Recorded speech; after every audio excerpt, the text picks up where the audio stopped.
Lilipat lang kami guys sa baba kasi pinapaalis na Guys, kami ng lipat may-ari kami. dito. Oo. Overstaying na kami. Overstaying na kami. Eh, 90 pesos lang yung order natin.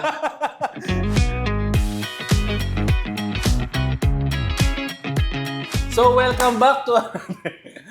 Hindi, lumipat lang kami ng ng pwesto kasi... Venue. Ano ba yun? Pinalis na kami sa taas eh. True. So, nasan ta kanina partner? Hindi. Overstaying na tayo. Overstaying na kami doon, kaya dito kami. Tapos, bumili kami ng mga drinks namin. Yung ininom ko guys, Vitamin Boost, Energy Boost, Vitamin C. Ako, right and light. 0 calories. So, time check guys, 9:45. Pero kami ay mag-vlog pa din. Yes, sir. Ay, hindi. Podcast. Podcast. So, yun nga, boss. Tingin ko, very essential sa atin yung social media. Mhm. So, alam naman ng lahat yun. Pero kasi, kahit alam nating, which ginagawa naman natin, boss. Ikaw, as a influencer na, Uy. na Wema Vizcaya. Adobong Kasi Batikuling. meron siyang page, guys. Follow niyo po siya. Follow Adobong nyo. Batikuling. Lagay mo dito, Juice. Matagal na yung ginagawa to. So, Matagal na sana. sana. Matagal na sana ang ginawa to. Pero kasi, naunahan ako ng mga baka may masabi sila. Baka hindi mag-fit yung gagawin kong video. Actually, nung 2015, mga ganun. Kasi nanonood kami ni Yumi eh. Ni Bakit ng mga vlogs, Will Dasovich. Ganyan, sila Kong TV. Nung early days ni Kong TV, 2015. So nakita niya na nahilig Na-witness ako. niya na. Nahilig ako sa vlogging na nanonood lang naman ako. Tapos yung laptop ko kasi noon, mahilig na ako mag-edit pa before ng mga pictures.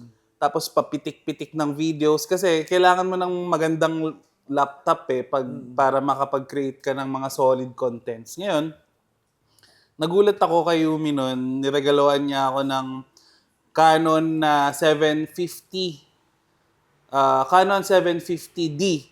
So yun kasi boss, yun yung way back 2015 kung may Canon 750D ka, ibig sabihin vlogger ka. Kasi Malupit ka na. Malupit ka na kasi yun wide lens siya. Kit lens 1855mm pero dati kasi wala pa naman yung smartphone na or iPhone na if-front screen mo na lang, ganun nakalinaw.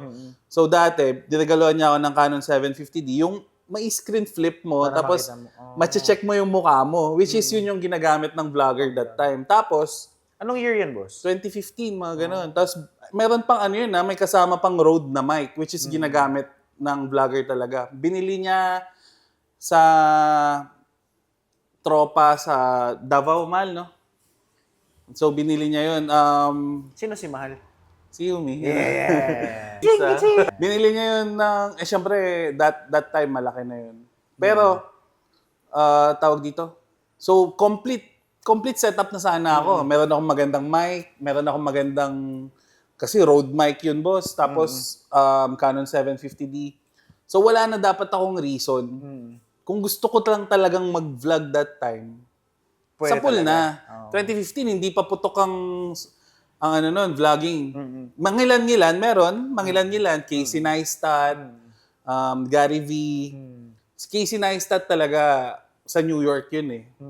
Will Dasovich. Talagang nagvo-vlog lang si Casey Neistat ng daily. Parang wala siyang pakialam eh. Tapos si Kong TV nga nun, pag nagvo-vlog siya, parang ano bang ginagawa nitong taong to? Gago! So, parang that time, mukha pang weird. Mukhang weird. Mukhang weird talaga kasi, ano ba to? Nagvo-vlog ng So, nag-try kami kapag may pinupuntahan kaming mga lugar, parang ang laki nung hawak mo, tapos, hello guys. Parang hindi ko kaya to. So, ang ginawa ko that time, nag-video lang ako ng more on montage kasi nga, idol namin si ang na-idol ko sa editing nun is si Emma Nimedes tsaka si Roger Racker. Shoutout sa inyo mga idols. Tapos, so kung mapapansin mo yung mga unang uploads ko sa YouTube, meron yung mga ano dun parang ginagaya ko yung style nila. Kung nakakita mo yung post ko dati na nag-i-scuba kami ni Yumi, tas yung Korean, yung kinuha ko yun kay Eman, yung Goblin Days pa lang. So, dun yun yung influence ko sa edit nun. Hindi pa ako masyadong malawak sa edit nun. So, yung pumigil sa akin nun is yung Kasi ginawa mo eh. Pero ang tanong, saan yung mga... walang output. Hindi ko in-upload. Hindi mo in-upload? Or nag-edit na ako, along the way, tinigil ko. Kasi iniisip ko kasi yung iniisip ng tao na baka pangit. Baka pangit yung edit ko, baka walang laman yung content ko. Yung mga ganun, mga baka na naging hindrance. So fast forward 2024, mga ganun. So pandemic, pumutok ang vlogging eh. Sobra. So nag-try naman ako mag-vlog noon nung sa barko. Ay, oo nga. Nag-try ako 2019 to 2020. Viral pa nga eh. Nag-viral sa shinare ng Marina yon. So, that time, 2020, 20K views. Parang malaki na yun eh. Tapos, again, hindi ako yung, kumbaga, kinuha ng Marina page, in-upload Siya nila. So, hindi yung page ko. Kasi wala pa akong, nun. Kasi nga, again, baka hindi ako tangkilikin, mga ganun. Baka hindi mag-grow yung channel ko. So, which is yun pala yung ilang years ko bago na-realize na parang fuck that. Na, sige na, diba? Mamamatay na ako bukas, di ko man lang na-try. Yun yung naging ko dun na yung mga baka ko na hindi paggawa ng content sa social media is, sayang naman, parang 9 years. So, 9 years. May 9 years worth of videos ako sa bahay na hindi ko na-upload. Ilang gig yun, sabi mo? Nasa 4 terabytes. Na kalat. Kalat siya na parang walang kwento Hindi mo na alam kung ano yun. Oo. Anong kwento yun. Ang hirap na i-backtrack. Tapos, ang pangit pa ng pag-folder name ko, parang 05/11/23. Yung date nun, mga ganun, ano bang nangyari dito nung araw na to? Kailangan mo patignan ulit. Titignan mo ulit. Ang dami nun. So, yun, 2024, nawala na yung mindset ko na yun na baka hindi ako tangkilikin, baka hindi. Ako din, may kwento rin akong ganyan, boss. Kasi kami nila, boss, Mac, yun nga, malalas. Siyempre, itong era natin, na-witness natin yung paglipad ng mga tao dyan na, yung mga malalakas na ngayon. So, ako, si Gary Vaynerchuk, fina-follow siya 2016 pa lang eh. So, yung nilabas niya yung unang libro niya, doon na ako. So, na-witness natin yung paglago niya. Ako kasi, hindi naman ako sobrang nag-consume like ginawa ni Boss Mac na talagang mga vloggers talagang sinubaybayan niya. Pero, kahit pa paano, may glimpse ako ng mga talagang hanggang ngayon, nandiyan pa rin sila. Ako naman, kumbaga, yung mga baka natin, kasi lagi namin sinasabi ni Boss Mac na kung ginawa sana natin noon. Yun. So yung mga baka moments ko kasi noon, baka hindi rin mag-workout. Yun.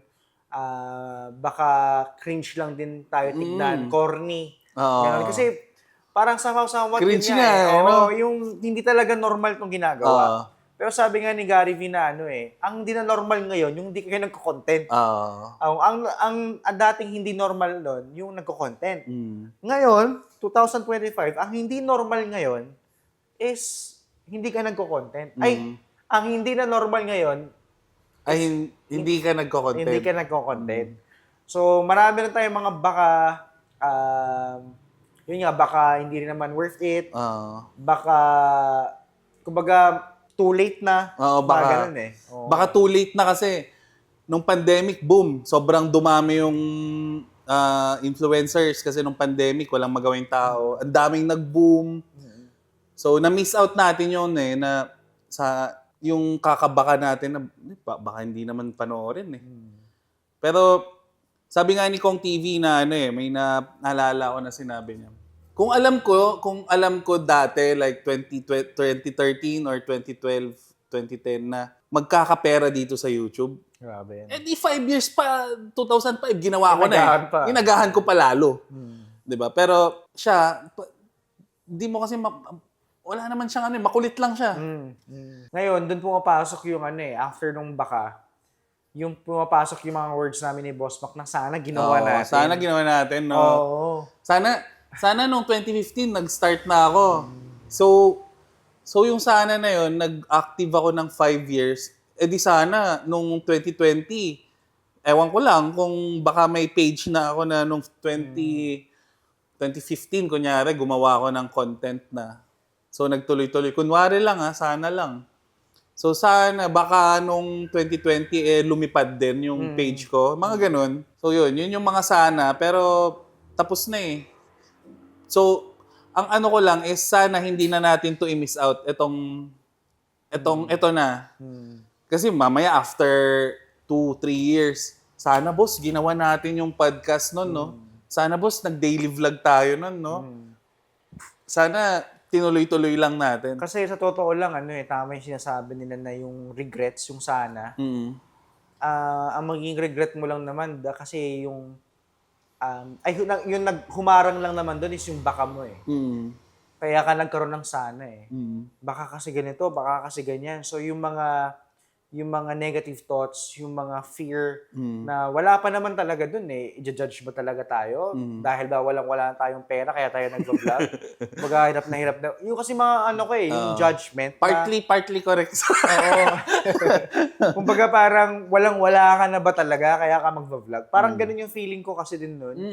So ngayon, dumating ka naman sa regret. So ayaw na natin yung there will come a time na, alam mo anak, dapat ay sana sinabayan namin yan sila Will eh. Kaso hindi namin ginawa. Nung may anak ka na. Oo eh. Kumbaga nakwento na natin na sayang eh, no? Kumbaga sayang. Yun yung sinasabi ko sa'yo, boss eh.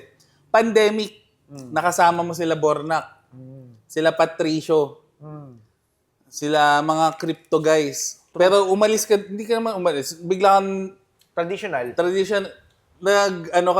kumalas ka sa grupo nila. Actually, never naman ako naging part ng grupo. Kumbaga, kumbaga meron akong skills na wala sila. At meron silang skills na wala din ako. So, perfect din yung partnership supposedly. Kaso nga lang may bear market sa crypto that time. So, although naglabas na ng mga malaking pera, tapos nag-effort na rin sila, sobrang na-burn money and yung effort. So, it is what it is, boss. Kaya, talagang traditional. Pero ang point natin ngayon is, yun nga alam natin yung hardship. Ito, sa atin to eh. Traditional business to na napatunayan naman na sa probinsya level, alam nila ang sober because of social media. Alam nila yung mga negosyo pa nating iba dahil sa social media. Kaso nga lang, itong ginagawa na natin is ibang level ulit sana to. Na we don't want it to wag nating ikubong yung eto lang.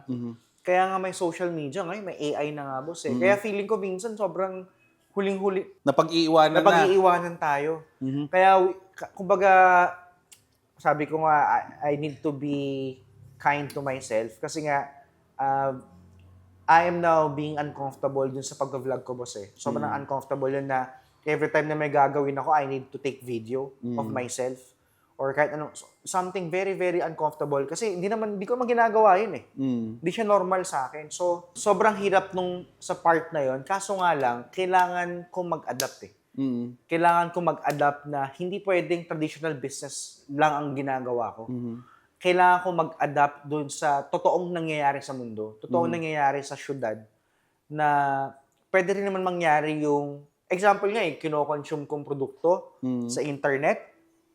Chinese people, sabi niya, we want to, parang... Yan ba yung dinala niya yung parang computer shop? Oo. Parang sabi niya yung computer launch na ibang level to. Kumbaga, papabags. Hindi naman i-flip niya, kumbaga, i-disrupt niya yung ongoing na computer launch sa Melbourne. Australia. Chinese yung mga Chinese yung mga yun, na taga-Australia. Ako, Pinoy. Hindi ako mahilig nagko-computer. Napapanood ko yun. So, why would I limit myself na gumawa ng content na something na this can also inspire, disrupt, kung ano man. Di ba? So, kung ginagawa to, kumbaga, ang tagal na nating consumer, boss. Oh, tagal na. 2009, Friendster. Kaway-kaway naman dyan. Patesti naman yung mga ka-Friendster. Oo, yung email ko pa that time, not too cool, too hot for you. Pangalan ko nga nun, Markang Metal. Feeling metalhead ako nun Yun na nga kumbaga, it's been so long Oo. na naging consumer tayo. Why not tayo naman yung mag-create? Tayo naman yung mag-produce. Kumbaga, it's about time, boss. Kumbaga, tingin ko naman, we have the personality, we have the skills, we have the dream to do it. Kaya nga, nakakabalo din kasi it's been 14 days na I've been vlogging, na kumakausap ako sa phone, wala akong kasama, yung emotions ko, lumalabas. Natural talaga Tapos, kahit hindi ko kasama si Boss Mac, siya kasi nag-i-edit. So, nafe-feed, nakakain ko yung, kumbaga, bad trip siya nung day, sabihin natin day 5, day 7. Parang nalulungkot na din ako. Kasi, i-edit ko yun. Ilang beses ko papanoorin. Ilang beses talaga. Tapos, ika-caption ko pa, tapos papanoorin ko na naman. Kasi baka may maling words. Kasi ang nangyari, guys, a total of parang 2 gig per day. No. Tapos sasabihin mo na sa 46, 50 videos yun. Tapos, syempre, as an editor, kailangan niya panoorin lahat yun. Para may flow. Oo. Ako, I'm always doing my best for me to be efficient as well. Kumbaga, sinesend ko na yun yung pagkasunod-sunod na gusto kong flow. At the same time, inuulit-ulit ko siya para makuha ko yung best time ko. So, may mga ganon Kasi nga, kailangan maging somehow maipadali ko kahit 2% lang yung ginagawa ni Boss Mac kasi most of the hard part is yung paano natin mahuhook sa video. So kaya to ginawa, guys, itong podcast kasi to also showcase yung growth nung behind the edits. Kumbaga, hindi pwedeng ako lang yung galing talaga, hindi. Ako, siguro, salita-salita lang. Pero yung talagang creativity dun sa videos, kung paano sinalpak yung audio, yung mga effects. Ito yung partnership namin. And yun yung kagandahan nun. Kasi matagal na kami nagne-negosyo together. Una, hindi. Matagal na kami magkaibigan. Matalik na kaibigan. Marami na kami pinagsamahan. Tapos, pareho pa kami nagne-negosyo ngayon. So, medyo kahit konting gets na agad namin yung isa't isa No? Kaya yun yung bakit natin to sinisimulan. Kasi, Bakit? kasi bakit nga? Ayun, kasi nga, kumbaga napag-iwanan na tayo, mapag-iiwanan pa ba tayo lalo? Kumbaga, alangan naman yung mga apo ko pa yung magpo-podcast, mag-vlog na kumbaga, this is something na I really want to do as well. Kumbaga, if they have done it, bakit ako hindi? Bakit hindi natin gawin? Sabi ko nga, essential siya Kumbaga, hindi talaga normal na hindi ka mag-content ngayon. Kumbaga, iintindihan ko na ngayon yung importance na kailangan natin to ilagay sa social media. Kailangan natin ilagay sa internet. Kasi maraming pwedeng mangyari, boss. Madami. Ayoko ma-miss yun. Ayoko ma-miss yung yun na naman, sana na naman, regret na naman kung hindi man tayo nag-workout, di... At least we tried. Oo. Kaya pampalubag-loob Tangina, sana yan. If it doesn't work, at least we tried. Totoo naman. Kaysa naman yung pagdating 60, 70, sana ginawa natin to, sana ginawa. Actually, nafe-feel ko pa rin naman yun ngayon na, madaming mga naging tawag dito, social media influencers na talagang matagal na silang nag-start. Pero parang ngayon lang nakuha yung break nila. So meron din yung kaka-start nila, nakuha agad yung break nila. Pero regardless, ang lang dun is yung consistency nila. Kasi parang ngayon, hindi ako masyado nag-upload sa page ko. Sa Adobong Batikuling. Hindi ko alam. Wala din kasi akong flow. Wala akong flow. Ang rason, sobrang busy ka dun sa atin. Pwede. Kasi nag-edit siya, alos din na lumabas ng bahay Sabi nga ni Yumi nung isang gabi, diretso tulog na tayo sabi niya. May ititignan lang ako. Ayun, inedit ko. Nag-edit ako ng isang episode. Tama naman kasi ano to boss yung sinasabi mo na kanina na meron yung 5 years binuo, meron naman yung agad-agad naging viral. Pero it will always boils down kung sino yung Consistent. pinaka nagpe-persevere. Kasi nga, sa totoo lang, itong era ng social media, ng pagko-content, ano rin it will, grabe. Kasi, 10 years na yung sa negosyo, no? Matindi yung kailangan na dedication, mentality, perseverance, lahat yan Thank you, Lord, kasi very, very badly needed din siya dito. Kasi, sa totoo lang, sabi nga ni fiancé na, sabi niya, you have to prepare yourself. Kasi nga, paano pag walang views? Paano kung walang support? Paano kung walang naging result? Di ba? Sabihin, lahat ng pagod natin is in vain. So, I need to dig deep doon sa entrepreneur spirit ko or entrepreneurial experiences natin na hindi naman porke nag-open paldo agad. Hindi naman So mag-ooperate yan, tatakbo yan, and hindi natin alam mangyayari. But one thing I know for sure na I will be here, I will really dedicate my time, my life, yung skills, lahat for this dream. Kumbaga, this is what I meant when I said I'm all in. Not only yung, all in yung experience, lahat na. Kumbaga, sasagarin ko dito sa dream na to. And I admire paring Hybe. May nakita akong isang post niya na, dati sobrang proud siya na marami siyang business. Pero ngayon, mas gusto niya na I have one business na tututukan ko na sobrang galing ko doon. Sobrang lupit ko doon. Kaya naman, ang dami kong business, average lang ako dito. So ako din ngayon, kumbaga ngayon, marami rin ako ginajuggle. Makikita niyo naman yun. And even way back, di ba boss? Kung anong pinagdaanan nila parang Hybe, pinagdaanan din natin yun. Ang dami nating ginagel. Daming restaurant, pagbibreed ng aso, Axie, NFT, crypto. Ang dami namin ginagel. Pero ngayon, tingin ko, iba pa rin yung you have one. Yun nga, ito na yun sa totoo lang, tuloy ko lang ba sober kasi it's very, very personal to me. Kasi ako na mismo yan Ako ang nakaranas ng pagiging sober So kung alam niyo lang, flash natin. Mas gumawa po ako ngayon, guys. Kasi wala iba yung pagiging sober ka na talaga. So, eto mismo, this is me. And I want this personal experience na maidala ko talaga. Kumbaga, nationwide, buong mundo if possible, di ba? Which is possible. It is possible na by doing this, they will see anong beauty dito sa pagpili ng ganitong sober, as ng sobriety.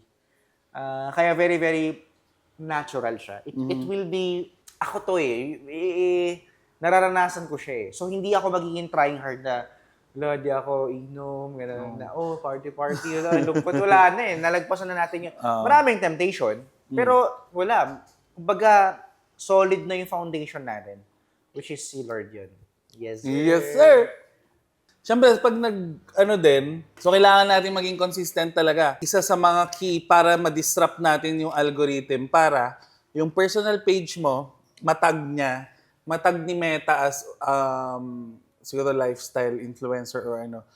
Kasi ngayon, hindi ka pa nakilala ni Meta Kilala ka niya siguro kung wala kang pinopost Wala pa. Wala kang pinopost. Puro business lang. Puro sinishare ko lang yung mga business. So, ang experience ko naman sa sinasabi mong worldwide, boss, na ma-reach natin through social media is possible. Ginawa ko yan, personal experience ko, ginawa ko yan sa YouTube ko. Talagang mahirap magkaroon ng views sa YouTube. Ang hirap. Sabi ng mga iba, YouTube YouTube. Probinsyano kasi YouTube nga YouTube nga kami. Boss, nag-start ako kasi parang 20 views. Siguro yung tropa doon, 19. Ako yung pang-isa, 20 kami, di ba? May napanood ako, hindi ko alam kung saan napanood na, yun nga, consistency is the key. Lahat ng gusto mong gawin, with the consistency na kasama sa formula, sa pool yan, makukuha mo yan. Kung gusto mong maging magaling sa isang bagay, maging consistent ka lang, magagawa mo yan. So, ginawa ko is parang challenge ko yung sarili ko. 100 days challenge. 100 days, mag-upload ako. Every day. Daily. So, nung una, hindi ko kaya syempre yung long format kasi nga kakainin talaga yung oras ko doon. So, ang ginawa ko, YouTube Shorts. So, tinignan ko yung algo. First day, mga 29. Second day, mga ganun pa rin. 20, 20, 30. Hanggang nung 10th day, nagulat ako. Nasa biglang sumipa ng 500 views. Sa YouTube, malaki na yun para sa akin. Tapos nagtuloy-tuloy. Tapos biglang kunyari, 30th day, biglang may mga 11,000 views. Chinek ko yung demographics, boss. Siguro 2% Philippines. Tapos yung 98% iba-ibang bansa. Grabe, no? Ganun ka-unpredictable ang power ng internet ngayon na hindi porke taga Bayombong ka, hindi porke taga Solano ka, Vizcaya bound ka lang. Dumarating talaga, boss. Nigeria, US, Canada, New Zealand, ganun yung mga viewers ko. Tapos nagko-comment na sila doon, parang, asan yung joke doon? Parang ganun, pero English yun na. Asan yung joke doon? Ha? Parang ganun. Pero, ibig sabihin na... Pinanood nila. Na-visit nga sila Kaya nag-comment yung YouTube Shorts ko, mga lang yun, 10 seconds. Pero ine-edit ko siya ng mga 1 hour nung last year. Tinigil ko kasi, again, parang, hindi ko alam. May ganun ako Lagi akong ganado ka sa first. Parang, sige, kaya ko to 100 days. Tumigil ako, 89 lang yata. Hindi ko na natapos. Mahaba rin pala talaga. Kasi parang nung nag-skip ako ng 1 day, yun na. Tapos na. Nasira na ako doon. Kumbaga, sana, yun lang naman yung ko sa SOCMED na yung daily vlog natin. Na pag na-burnout ka, boss, sana hindi tayo dumating sa point na yun na wala na, hindi tayo nakapag-daily vlog. Kasi ako, personally ako, ewan ko ba ano bang tawag doon. Wala na. Ganun na lang kwan ng Ilocano yun ngay. So, yun yung ko na pwede na reachable lang worldwide market through social media. So, tingin ko, pag lumakas na tayo dito muna sa Pinas, by that time siguro mag-caption na tayo ng English. Tingnan mo si Ninong Rai. May Tagalog siya, tapos may English sa baba. Kasi sayang din Sayang din Kasi pwede namang lutuin ng mga taga-ibang bansa yung ginagawa niya. Tama naman. Ako naman, gusto ko lang din i-appreciate yung mga nagko-content ngayon. Kasi they're putting up magandang expectation for us. Lalo na mga nag-umpisa. Kasi may syempre may malabas sa mga feed ko yung parang advices o kaya yung mga dapat mong i-expect. Tapos dapat yung klaseng mindset mo before you do it. Ganun. And one thing na nag-struck sa akin doon, yung sila ni Jean Ivory. Yeah. Yung about kung 200 views, ba't tayo hindi magiging grateful doon? Kasi can you imagine you talking to 200 people in a small room? Sobrang dami ng 200 people na yun. Kaya kung titignan mo lang din talaga na 50 man yan, 100 views man yan, kung lalagay mo sa tamang perspective, wow, I have 50 people na pinanood yung videos ko. I have 100 people. Possible na they could follow me. Possible na they're now believing in me. Na they would want to be part of the journey. O kaya they're rooting for me. Kumbaga, it's a matter of perspective. And thank you, Lord, because what we are doing right now kasi, kakaiba to. Kasi hindi pa tayo nagpo-post Kumbaga, nag-grind na tayo. Hindi natin... Pero eto, boss, reality kasi, ito yung ginagawa natin sa pagninegosyo Nagpe-prepare lang. Nagpe-prepare, oo. Ayaw natin na, kumbaga, sumabak tayo sa gera, kulang yung bala. Tama. Imbis na kaya nga mayroong scheduler di ba? Kaya may mga ganung bagay. So yun, kung bakit namin to ginagawa, mga idol, kasi nga, for preparation ng, anong tawag dito? Startup company. Startup company. Yun. Ang ganda nga, actually, nagpa-practice ko din ngayon yung pagiging spontaneous. Tapos, hindi rin ako nag-worrying na masyado dun sa, Ang sasabihin nila. Oo. So, ginagawa natin to, ano ba? Ang dahilan natin? Ginagawa natin to for, yun, part ng building ng startup company na para siyang traditional na with the support ng modern way of doing business, which is social media. So, abangan nyo ako kasi minsan Oo. nyo lang makikita si Boss Mac sa mga videos natin. Behind the scenes lang. Abangan nyo yung magiging journey namin dun sa dream ng team, dream ng team, kung paano mag-umpisa, paano papalaguin. Sa totoo lang, very, very raw. Raw yung magiging journey. And di ko alam kung you're gonna be interested to it, pero if you're interested to watch The Impossible, subaybayan nyo kami. Subaybayan nyo, pre. May Mission Impossible nga, 1, 2, 3, pinanood ko eh. Ito parang ganun din, mukhang imposible. Pero... Sobrang laki ng pangarap. Pero tingnan natin, di ba? At mga- least, kasama ka namin kayo pag gano. mga prom di lang, pero... Mga prom di lang. Pero Pakita mo nga yung chinelas mo, boss. Sorry na. So, abangan nyo na lang, guys. Anyway, yun na lang muna. Mayroon akong outro, pero hindi. Lahat kasi yun binuo dun sa vlog eh. Oo, doon na lang. Abangan na lang nila. Abangan na lang kasi... Ay, maganda yun. Kasi doon yung makikita si Boss Nat na masaya. Para siyang may bipolar ba? Masaya. Intro niya, masaya. Hindi, doon yung makikita. Doon yung makikita na... Totoo. Kasi tingin kasi ng tao minsan sa akin na ang galing-galing, Oo. parang magaling na. Hindi. Talagang marami akong emotion. Oo. Marami nangyayari in my thoughts Oo. na hindi ko siya nasi-share talaga sa tao. Na dito mo masashare. Oo. Ang nakikita lang ng tao yung daming customer, yung gandang ganito, gandang ganyan, masarap na food, magagaling na mga staff. Yun na lang yung nakita nila eh. Pero di nila nakita yung paano yung naging process nun. Yun. Kaya yun mga abangan nyo guys na maraming downtime. Oh, parang ano kasi siya, madaming moods. Yun na lang. Mood swings. Para siyang madaming mood Hindi, swings. para akong babae, gano'n na lang. Para mas maraming ma-offend. Hindi, pag bipolar, konti lang yun boss eh. Hindi, parang babae na lang ako para mas maraming ma-offend. Para siyang babae. Sa una, sobrang saya niya, oh. First minute, good morning mga idol. Paggabi, wala na. Paggabi, guys, hindi Ganito ko alam talaga. kung makakamit ba natin yung film na to. Sinakain ako, pre. Tangina. Pag ako minsan, tangina, tama pa ba itong ginagano? Napagod na si bossing ko. Hindi, Basta pero paabangan maganda. nyo yun. Madami. Hindi ko alam kung i-consume nyo. Pero madami kayong learning sa kanya. Ako natututo lang din. Wala akong alam sa business. Natuto lang din ako sa kanila. Kasi binudol niya kami sa ano eh. GFI. Hindi, joke lang. So, yun na lang muna guys. Alam ko mahaba na yung video. Di namin alam kung paano mapoproduce to. I-edit ni Juice, ni Boss Mac. Yes, sir. Pero we are so happy na nag-start na kami mag-podcast. So, ito yung first podcast natin mga boss. Matagal na namin to pinag-usapan. Sa inuman, blah blah blah. Uminom pa ako. Gusto namin mag-podcast. Ito, ginawa na natin. Ito na. At least nasimulan, di ba? Kung pinanood, edi wow. Kung hindi, edi tangina nyo. God bless mo talaga. Ay, sorry. Really God bless. Guys, good and